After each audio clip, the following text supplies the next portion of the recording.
Season 2 finals, round of 16, I won't say round of 32, but we already wrapped that one up a couple of weeks ago. I'm Kevin on the Coy, also known as Rotterdam. With me is Pick, and we are getting ready for our first series of Group D. Absolutely, it's going to be an awesome match coming up here.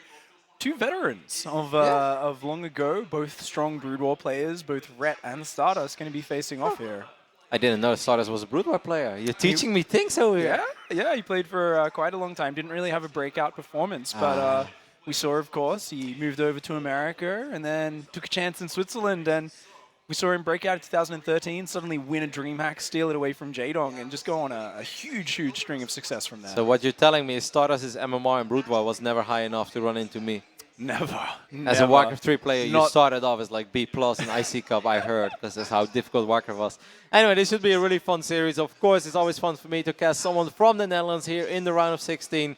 Our very own Ret PvZ. It's been a long time since he's made it this far in WCS Premier League. And I really did have a good feeling. And it was kind of funny because I jokingly spoke with him about this last week. And I was like, Ret, I really had the feeling this time you were going to go to the round of 16. Then he looked at me, he's like, you always have that feeling about me. I was like, no, this time I was for real. He's like, well, thank you, I guess. But I go.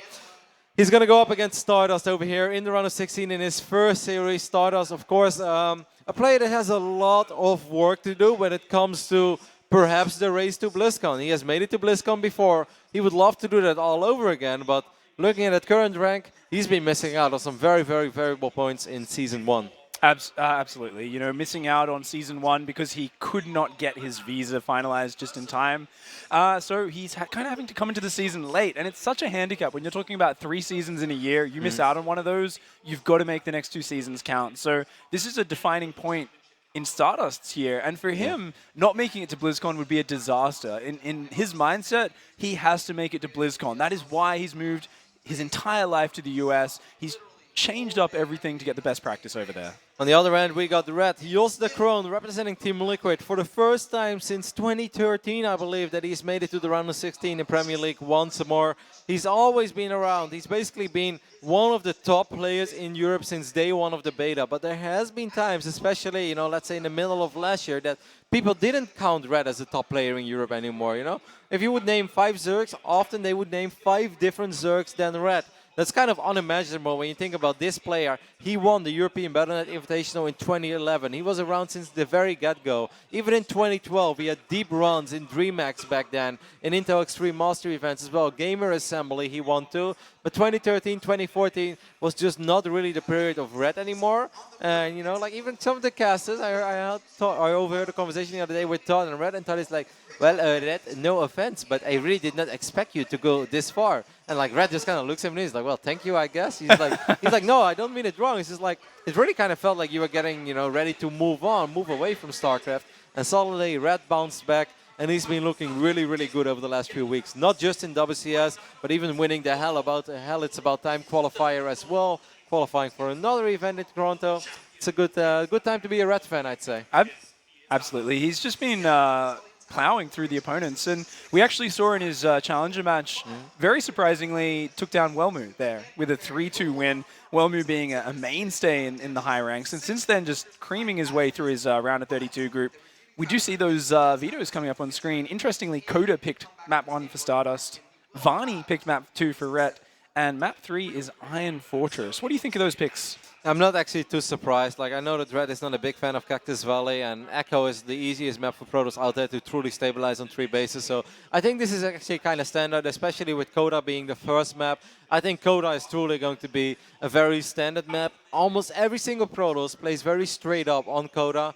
Then again, StarDust has never really been every single other Protoss. Like, StarDust has always been StarDust with his go-to builds.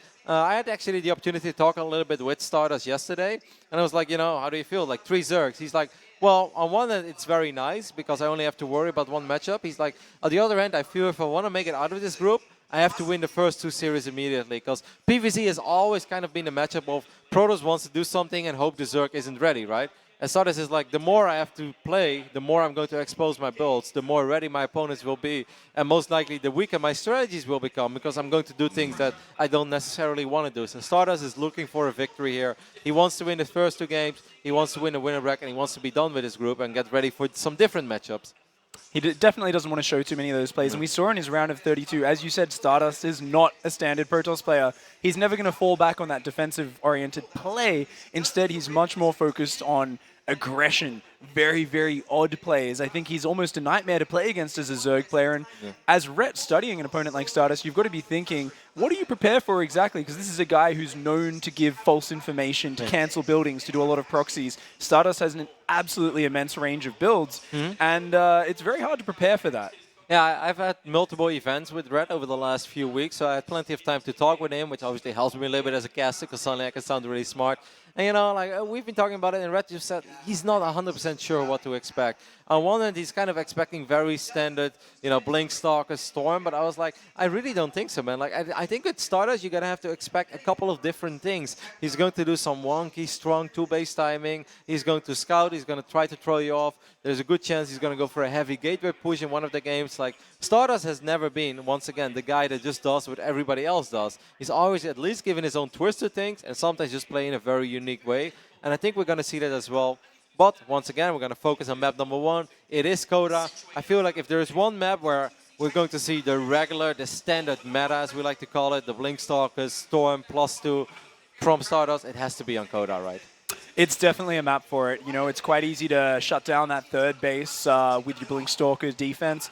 That being said, in the round of 32, this map, StarDust was very fond of it, and he really liked doing a specific build where he built a robotics in his wall at his natural very early every game and went for very fast Warp Prism Harass, and it felt like from there he was always playing by feel with different little reactions and twists and turns. I mean, we've seen a lot of cool things as well from Zergs on Coda, which, you know, one thing that I really like is something I saw from Snoot the other week, is where you go for the double Roach Warren style, and I know it's slightly already falling out of fashion, but the coolest thing about the double Roach Warren is not obvious that you just get tunneling claws and that you try to overrun your opponent, but Protoss will often set himself in defensive positions. You show your Roach on one side, the Protoss drops force field, because like, oh god, I need force fields, and then you just run away, and then suddenly the force fields work against the Protoss, because Protoss wants to bring those forces over to fight on the right side, and suddenly you can't get there anymore. I definitely think there is a good chance we'll see something a little bit crazy out of Ret, but I've seen him play quite a few ZVPs on Coda, and I kind of feel that he has faith in his Hydra timings, in just like the Roach Hydra, trying to hope that the Protoss slightly messes up with the force fields, and then just overrun it with macro, because I kind of feel that's still what Ret is good at. Absolutely. Ret's a player who powers out the drones. He can hit those timings a lot stronger than a lot of other players because he gets that economy up so fast. And to some extent, you'd often situate yourself in a more of a defensive stance as a Zerg player against a player like StarDust, right? You'd think, if I can just scout what's up, what's going on, defend it, I can maybe get ahead, because StarDust's usually not going to be going for that super efficient, fast third base. Yeah, I was looking around a little bit. StarDust seems to be pretty ready to hop into his first series of the day over here in the round of 16, as Ret is still having minor issues with his hotkeys, which should be resolved real soon, and then we can just go ahead and hop into the games. While we're waiting for this game to start, Pick, any highlights so far? What's your favorite game of the day? What's really stood out for you? I think Gung Fu taking that first set against 4GG was a big surprise for a lot of people. I think that was pretty cool. But I also just loved, and it wasn't the closest games, but what I really liked, because Hydra's a player I'm really following in this tournament, and I think he can take it out, was the way he played that first series of the day against Bunny. I feel like it was so intelligent the way he played, rushing a lair out, and really abusing Bunny with the playstyles he played. It was an impressive way to take Bunny out of his element and not really give him the chance to have a fair fight. Now, I was casting, actually, over here on the B stream while the series was going on, and it did peek over every now and then, because the StarCraft addict that I am, and, you know, watching one series is not enough. It's like, I'm casting, but it's still like I'm at home and I have two screens, because over there I see the main screen. I saw both games were quite long, so, like, what was the one thing? Like, actually, what I want to ask is, as a Bunny fan, do I still have a lot of hope that Bunny can make it out of this group? Did he play very well? Was it just Hydra elevating his play to the next level, or should I be worried as a Bunny fan? I think Bunny never really got a chance to get into his element. Really? So I think Hydra played very intelligently.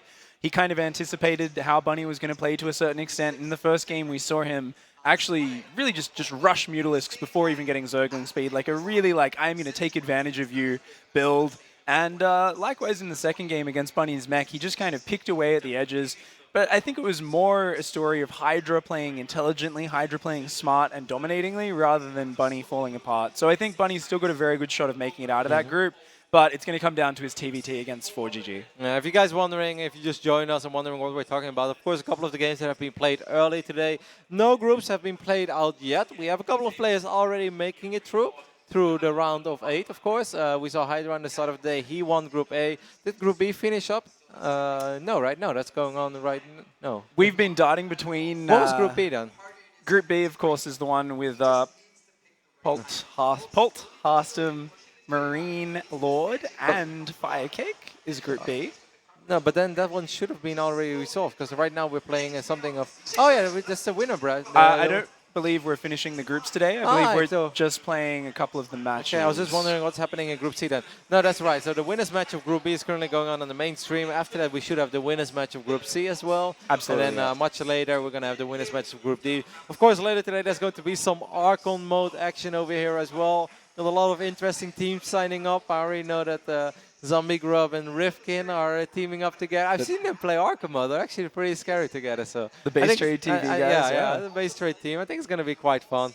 I'm hyped for that as well, especially because I haven't seen too much Legacy lately. I've seen a little bit, but I've actually, for some weird reason, like the more I start playing Heart of the Swarm, the more I like it. I guess after all the frustration, you finally get a little bit better, and then suddenly it's so rewarding. And you're like, this game is really fun. And then there are some people who's like, I'm just really waiting for Legacy. It's like, no, you're doing it wrong. Just play more leather, and the game will be more fun. It's a game like that, isn't it? It's a little bit punishing, but there's a lot of new things in Legacy to play with. I recently got to play a bunch of Protoss playing an Archon show match alongside Park, and it's really... and I heard you did really well. I saw that. I don't know if you were in charge of the Disruptors, but I saw a couple of great detonations there. Yeah, I was actually. It was pretty much my only job. It was 95% puck controlling, and I got the job of, control the harassment units, which is it's what's great about Archon mode. And even when you lose games, it's hilarious because it devolves into miscommunication, and you're kind of like, wait, I thought you were defending. No, you're defending. It adds this really cool team aspect to it, and it's a lot of fun. Even when you're losing, you're getting smashed. It's hilarious. It's so much fun. I've actually I've played a little bit of Arkham mode.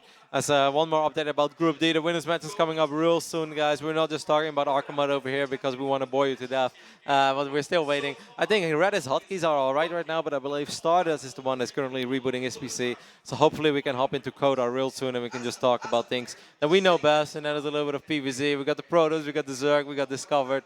Should be a really fun matchup. But I played a little bit of Arkham mode with Nathan, the good old Nathan, Fabricas, Nathanius. And then people are like, well, you guys must really work really well together, right? Because you cast all these games. The answer is no. Like, we were atrocious together, Pig. Because when we played Protoss, Nate just had no idea what to do. And I was like, I almost felt like, you know what? I should just be playing 1v1. Then we started playing Terran, and Nate is like, I got this build. You just take care of the medevac, and I do the rest. My build is really good. And by the time he gave me his medevac, I fly into missile turrets and stim marines. I was like, Nate, this build is really not good. And he's like, why would you lose the medevac? You have one job. I was like, Nate, they're ready for it. This is so obvious, So we were not the greatest Arkham mode duo out there. And at a certain point, I was like, Nate, I think we should stick to 1v1. He's like, yeah, that sounds like a plan. After we lost like 4 games in a row, but you're right, it is fun. Exactly. Even when it's breaking apart friendships as you scream at each other across the room. We're still roommates, at least for now, so I think we're good. For now, yeah. Just don't play too much. Don't play too much. As we're still waiting for updates of Group D to start, I think we're just going to kick to a very small break. And as soon as Group D is live, as soon as we're loading into Coda, we'll be right back with the first best of 3 of Group D. So sorry for the small inconvenience. Stay tuned. You're watching WCS Season 2 Finals.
Welcome back to WCS Season 2 Finals, live from Toronto, where this time, for real, we will jump into our very first versus 3 of Group D. It's going to be StarDust versus Ret, Korea versus the Netherlands, Protoss versus Zerg. The way I love it, Pig. Oh yeah, one of the best matchups out there. Mm-hmm. The high-tech aliens slowly getting killed by the swarm of bugs. I mean, you have Slime and you have Shiny. Like, I think every person would, in his right mind, would always go for Shiny. Yeah, of course. Yeah. You know, if you want to build pretty things, and go play SimCity. Yeah, sure. Yeah. I like lasers, okay? I like claws. I like goo. I like putting fungal growth. So on think things. about the best parties you've ever seen. Did they have like a slimy show or a lazy show? You know, I've been to a really good jelly wrestling show before, so okay, I think I've asked the wrong questions. All right, we're just going to talk about Protoss versus Zerg from this point on. Go to our first map. We've already shared our thoughts a little bit. Of course, we want to encourage everyone to keep tweeting about the event as well. Hashtag WCS Toronto. And I believe you can vote on the matches as well, but I think that's only on the main stage. But currently, you can do like hashtag Marine Lord or hashtag polled. As long as you also include WCS or hashtag WCS Toronto in your tweet, then your vote will count. It will be registered. You can have a small impact on the little bar that's on the, moving on the bottom side of your screen, right, left, right, left. And that's what we love on Twitch TV. We love filling up progress bars, don't we? Oh, yes, all of those donation goals that I've never had. There are a lot of things I do. So, there is a lot of ways to sell out, but the donation bar is just not really my thing. If anything, I would have like a ladder progress bar, It's like when I finally like level up or I finally like break into the top 100 or the top 50, like that should be like mission accomplished. Yeah, that is like you can make a bar out of that. Anyways, we are loading in. The first map is definitely not going to be Cactus Valley. It is going to be played on Coda. I'm really excited for this one. It's going to be a great series.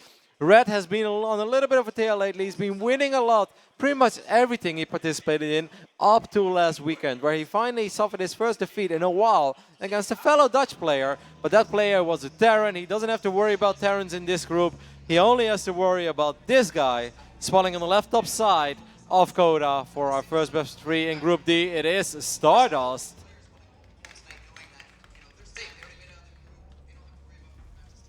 And spawning down here in the bottom right, his opponent is going to be Liquid's Ret. Of course, he doesn't only have to worry about StarDust. He has to worry about Jaedong and Petraeus as well. How do you, we're a little bit conflicted in this group, because I'm obviously cheering a little bit for my Dutch brother, and you've got Petraeus in this group as well. I know it's not 100% the same, but it is from down under over there. Like, it's very, very far away. And, there is nothing close to New Zealand than your country, so he must kind of feel like your Zerg brother, right? Absolutely. New Zealand is pretty much a mini state of Australia. We like to claim all their successful and famous people as our own. And I really have picked this group, actually, as the one with the most likelihood of upsets to happen. Yep. A lot of players just look at the 2 Korean flags. They look at the legacy of StarDust and Jaedong and they say, easy favorites. And I definitely agree they are the favorites, but not by that long a stretch. Ret and Jaedong both have a really great ZVP, really great Zerg versus Zerg, and I think we've got a good chance of upsets happening here. But a very interesting opening out of Ret. Yeah, I think Ret is going to try to roll the dice here a tiny bit, and he will most likely try to open up with a bunch of speedlings, hoping that StarDust would perhaps go for a very greedy opening, maybe a Nexus first on the low ground into a gateway on the high ground. But the opposite is true so far. StarDust has dropped the gateway. He doesn't take any assimilators yet, so it will most likely be a gateway into a Nexus, which is still a strong economic build. Do you think that Ret is able to achieve anything with the links here? I have the feeling it's going to be quite difficult. It's a tough situation. There is no gas down for StarDust just yet. So with this Gate Nexus build, it's very, very safe against your early spawning pool, like your 9 pool, your 10 pool. But when you're going up against what Ret's doing, it is a Zergling rush, but it's with Zergling speed. It's a little bit later. It hits you with a big mob of speedlings, and it is going to be a little bit tricky for StarDust to hang on to that natural expansion. So how do you think it's going to play out right now? Because I still have the feeling that there is a chance, because like if it would have been the other way around, because if you go Nexus into Gateway, that of course means that your Zealot is going to be later. That also means you have much later access to your Cybernetics core, and that means a much later Mothership core. With this build, the Gateway was already done, so everything else is going to be slightly quicker for StarDust. And I have the feeling that this should be holdable for him. I think he should be able to defend his Nexus on the low ground.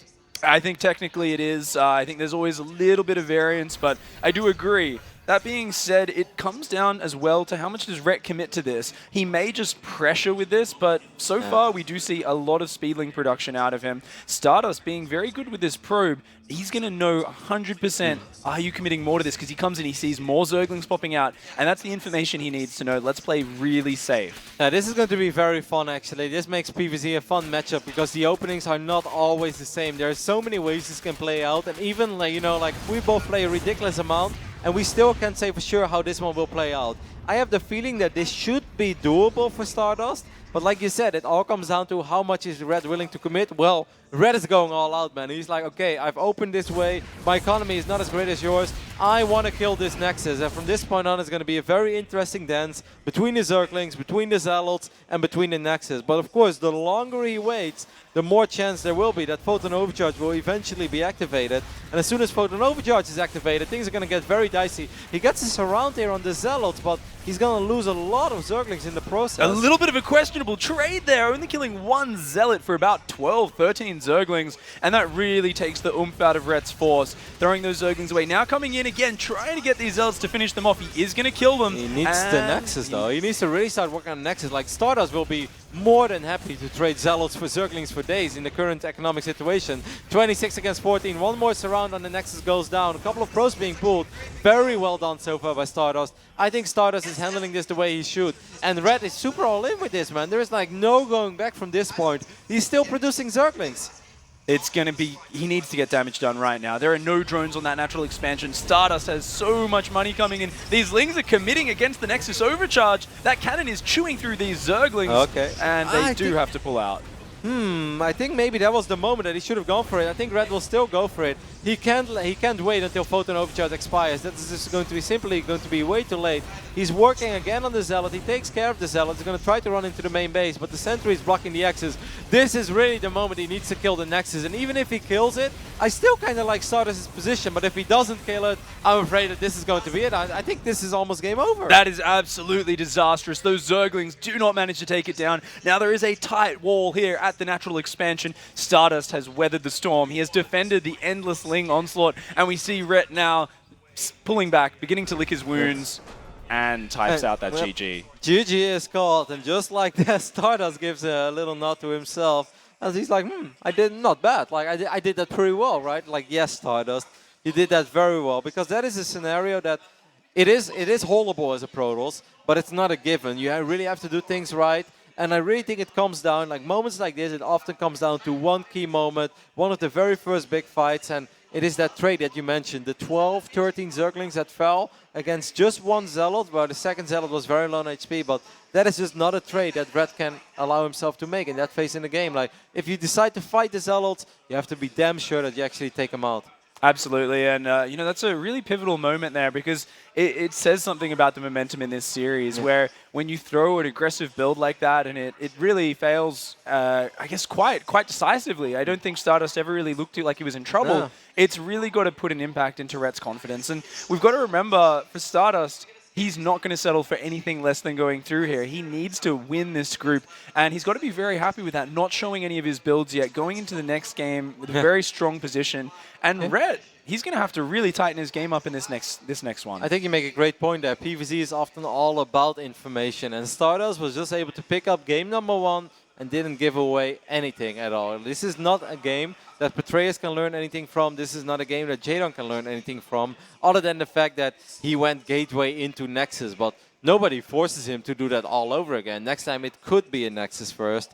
However, second map, Vani Research Station, a map that's going to play out very different, and a map where I think we're going to see Ret do something very unorthodox. He's most likely going to be very aggressive with hatcheries. He's going to either do that or take gold bases. Either way, it's going to be crazy.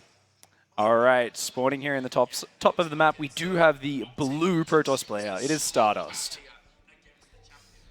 StarDust up 1-0 in this series. As the second map is, of course, on Vani. He's going up against our Dutch Zerg that's representing Team Liquid and has been for a long time. It is Ret. This is a map with many gold bases on it, and I think I agree with you that Ret is going to be looking to do something special. Yeah, if I know Ret, I think he's going to send out like his 12th or his 13th drone across the map and he's going to build a hatchery at the bottom of the ramp of StarDust. That's kind of what I expect him to do. But I think he's just going to do it at the third base, not necessarily super close to the ramp. And I'm not sure where he wants to take it from there. I have the feeling that Ret just wants to force his opponent in a very unorthodox game. You know, throw off the Protoss build order, make the game different, and don't allow StarDust to just do what he normally does.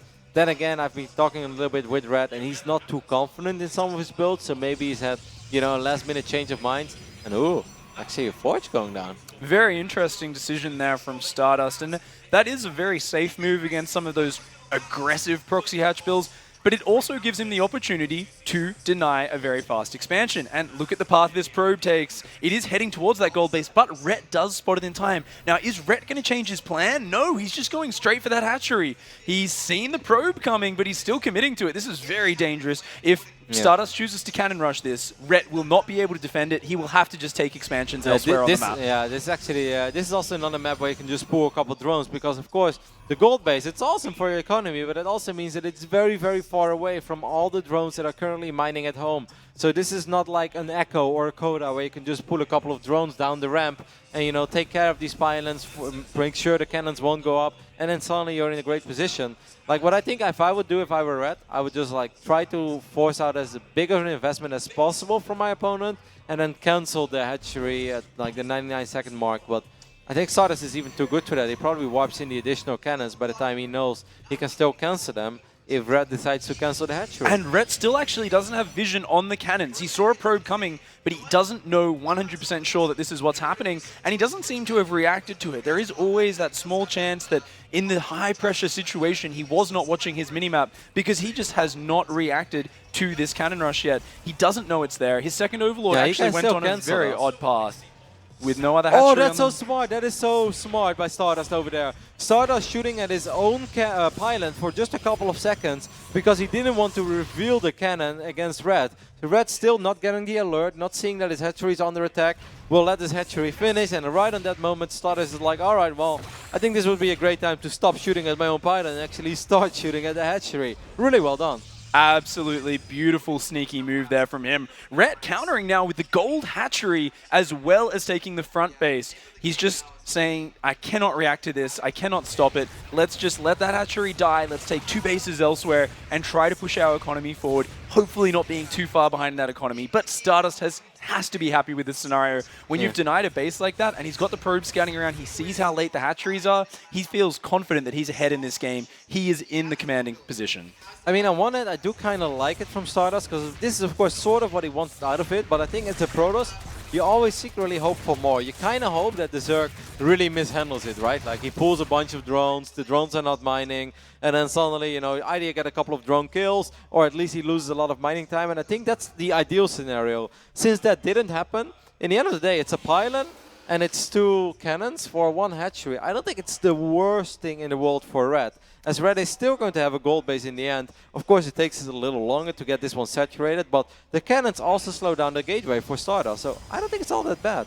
StarDust tech is definitely delayed quite a bit. He didn't go for the absolute fastest Nexus there, so you are right. StarDust is delayed, but because Ret lost out on a huge amount of opportunity cost, only now just starting to mine from a second base, he definitely isn't quite where he wants to be. He can still come back from this position for sure, though. It's going to be very interesting. Does Ret go for these fast gases? He does. He's taken them now in the main. Going to be trying to get up some gas for some mobility on the map. Meanwhile, StarDust investing in that +1 upgrade on that Forge.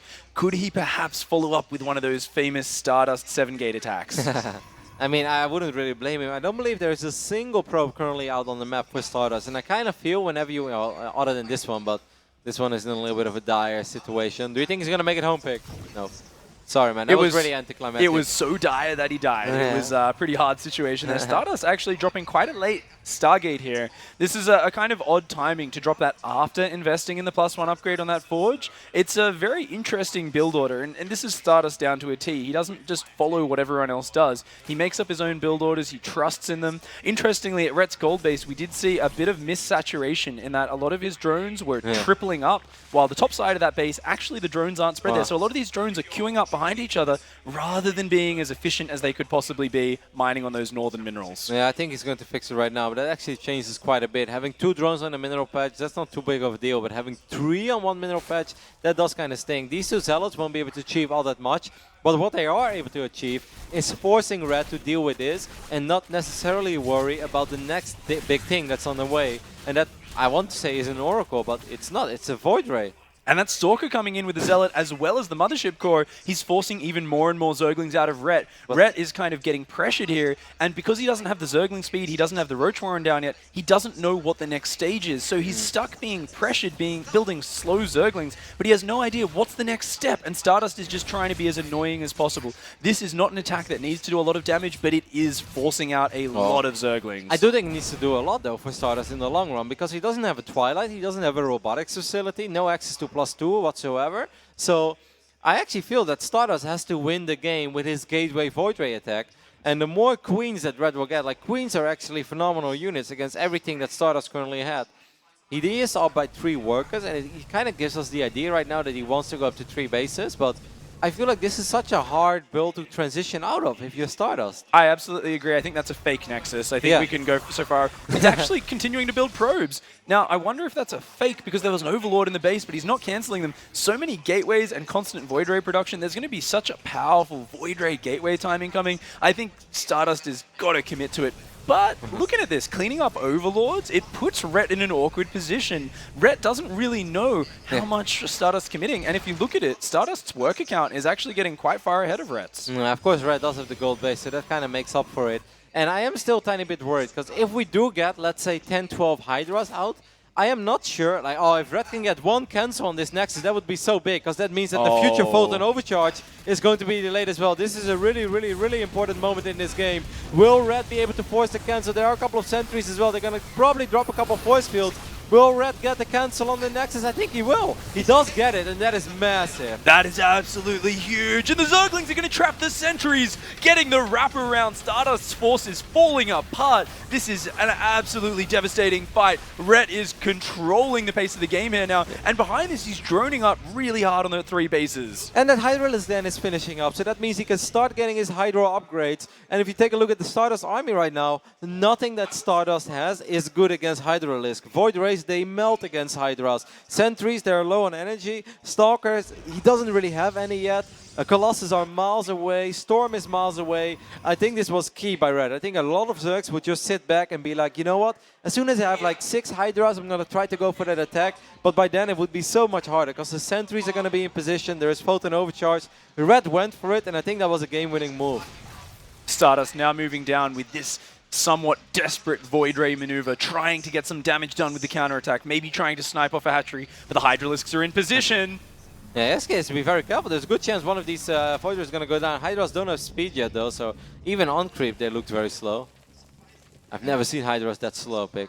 StarDust moving in there now at the front. Of course, the Hydralisks, they're pretty much the exact same move speed as when they have the upgrade when they are on creep, but it doesn't make too much difference, of course. Ret now looking like he's in a very strong position, just content to mass Hydralisks, because what do you got from StarDust? You've got Blink, you've got +2, you've got Immortals. None of those things are particularly great against Hydralisks, and with that gold base, with that economy advantage, with that new 4th base going up over there at the normal 3rd base location, we can see Ret Supply climbing ahead. He's adding more drones. He's in a very, very powerful position, and look at the creep spread. It's starting to knock on the door of StarDust here. Yeah. There are maps where you can get the job done with sentries and blink stalkers, but look at Vani and look at that 3rd base. It's so wide open. If this Mothership Core falls, I think he should start focusing on it. Instead, he was prioritizing the Void Ray. I actually think the Mothership Core would have been a much more important target over here. Perhaps a small missed opportunity there for Red, but you know, the Vani, the low ground on the 3rd base of StarDust, it's such a wide open area. If you want to cover that with force fields, your sentry count needs to be 10+ easily. And we do see StarDust trying to buy time here with the Zealot counterattack, moving in from the side, coming in with those Void Rays. Once again, they took a very nice trade before on those Hydralisks. They're coming in, and this is really buying a lot of time for StarDust, but he doesn't have necessarily a big macro follow-up just yet, but it is pulling Red home. These Hydralisks haven't been able to deal with it just yet. Quite a few of them going down to the Zealots, and this Roach Warren getting low, but the Hydralisks are coming up. They're going to try and kill these Void Rays. Yeah, another photon, or excuse me, another time warp goes down that will actually save the majority of this Void Rays, will save the Mothership Core for now. But I do feel that Red has to start chasing these Void Rays now because StarDust had 0 Stalkers a while ago, while the first Hydralisk are out. Right now, Red did take a small supply lead. We're looking at 30 Hydralisk, but suddenly we're looking at 22 Blink Stalkers. And during all this, StarDust has cleaned up a couple of those creep tumors as well. We all know Hydras are way more powerful on creep than they are off creep. This is kind of the fight where it has to happen for Red. But the force fields are very good. I think the Blink is quite smart there as well by StarDust. And he's going to clean up the majority of those Zerglings without losing anything. And the Hydras are still trying to push through, but that supply is so close now. Not many force fields left, but he does such a good job at segmenting off those Hydralisks. So many of them milling around in the back.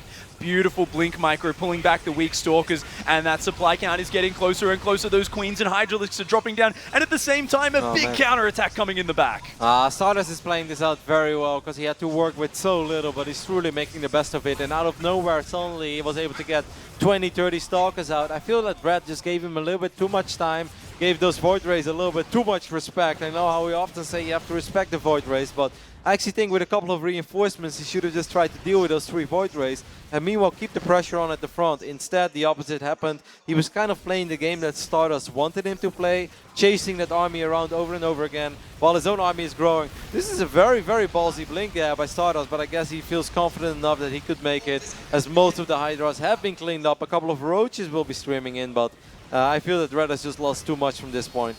Yeah, this is a hard position. The Roaches are still getting gunned down by this Immortal in the back. The Blink Stalkers are blunking on top of that Roach Hydra, pushing Ret out of the game. And he does have to type GG.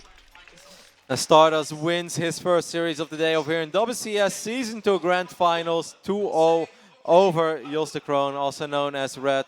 Solid play, I think, by our Korean Protoss player as he gives us a little tap on the back. He had to struggle for it. It wasn't easy, but in the end, he was able to close it out. Right? Yes, absolutely. It was just a very, very strong performance there. And I think it just came down to StarDust's experience in the end. The ability to lose the third base, lose your sentry count. Often you say it's game over from there, but StarDust just adapted. He said, I've got some Void Rays out. What can I do with this? And he bought time with those counterattacks. He did those beautiful Zealot counters. He really opened up the opportunities, put Red on the back foot, and I think that just gave him that chance to get in his comfort zone. I mean, like, I kind of have to eat my words because I really thought that first Zergling attack, I really thought was perfect timing on Red. I thought it was a game-winning move, and I often feel it is. As a Zerg player, you just want to cancel that one time. But StarDust behind that, he really showed that you can still do a lot with very little. He didn't have a lot of resources, he didn't have a lot of units, but he still managed to re-establish his third base, still be aggressive as well, forced out, you know, a couple of drones to morph into spore crawlers, picked off a couple of reinforcements, and above all, he bought so much time for himself, and that really allowed him to stabilize. And it went from 5, 6, 7 Stalkers to suddenly 22 plus Stalkers. And that, of course, combined with a couple of good force fields. I mentioned it's hard to drop good force fields on Vani. Well, if there is one point, it's probably that little choke point there. Yeah. We have that little small little river in the middle. He dropped a couple of good force fields, was able to fight it with his Hydras, and just like that, he was able to close out the series. I think StarDust can feel pretty damn solid about this. Absolutely. Yeah. I mean, you get in that messy situation, but then to recover from it as cleanly as you do, that gives you confidence. StarDust wanted to come through this. He wanted the 2-0 win. He didn't really have to give too much away in terms of his builds, and I think he's very happy going forward into that next match, looking for that top 8, looking for that potentially to the top finals performance. Red, on the other hand, he's got to be, you know, licking his wounds a little bit there. You said he wasn't too confident going into the match, but he does now have to play that loser's match. It is a much harder road from there to try and make it any further. Yeah, but it could also be 2 back-to-back ZVZs, and Red has always been very strong in ZVZ. So it's far from over for both of these guys. StarDust still going to have to work very hard for it as well. He, of course, will move on to the winners match where he will play against either Patreus or Jaedong. I think that's going to be played on the main stage later on today. Last but not least, I still want to give a final shout out to that little cannon. I thought it was very smart to shoot at his own pylon.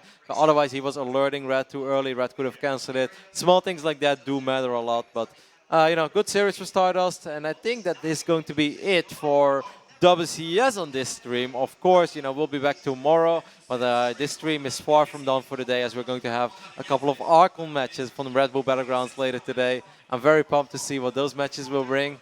I'm going to keep a close eye on those. A lot of fun. There's going to be a bunch of amazing matches. Players like Nanuar are down here to play, so everyone should definitely check that out later on. Well, that is it for WCS from here. For now, all the other remaining games will be played on the main stage, at least today. But this stream, like I said, or this stage will continue on later today at the Red Bull Battlegrounds, which you can follow at twitch.tv/Red Bull Esports. And that is where the Archon tournament will be broadcasted. I believe maximum 64 teams will sign up for that. Today we're going to go through the open bracket. No, open bracket is kind of like an open pool stage play. And then the winning teams will move on into a bracket. We're going to explain all of that and more later. For now, from WCS from this stage, I want to say thank you for watching and make sure to tune into the mainstream, as currently Paul is still playing against Marine Lord, and that is going on over there. So thank you for watching and see you later.